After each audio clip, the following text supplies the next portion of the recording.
गोंदियामध्ये थोड्याच वेळात पंतप्रधान नरेंद्र मोदींची जाहीर सभा। लोकसभा निवडणुकीच्या पार्श्वभूमीवर मोदींची राज्यातली दुसरी सभा।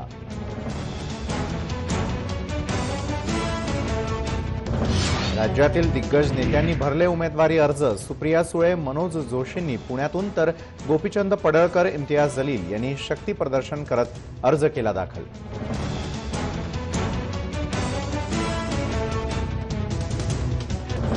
भाजप गटनेते मनोज कोटक यांना ईशान्य मुंबईद्वारी खासदार किरीट सोमय्या यांना उमेदवारी नाही।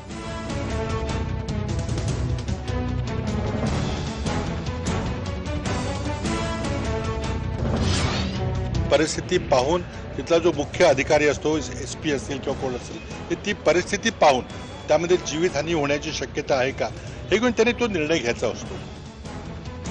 पृथ्वीराज चव्हाण यांनी मावळ गोळीबार प्रकरणी मौन सोडलं।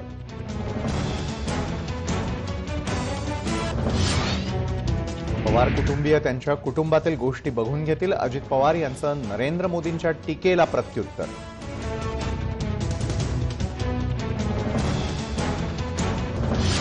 जळगाव लोकसभा मतदारसंघात उमेदवारांना अनामत रक्कम म्हणून आणली 25,000ची चिल्लर।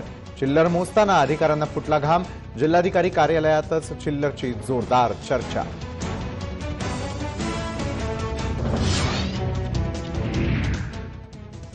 स्मृती इराणींबद्दल आक्षेपार्ह वक्तव्य केल्याप्रकरणी पीपल्स रिपब्लिकन पक्षाचे संस्थापक जयदीप कवाडेंवरती गुन्हा दाखल। कवाडे दोषी आढळल्यास करणार कारवाई, जिल्हा निवडणूक अधिकाऱ्यांची माहिती। उसाच्या शेतात लावलेल्या आगीत बिबट्याच्या 5 बछड्यांचा होरपळून मृत्यू। पुण्याच्या आंबेगाव तालुक्यातील घटना।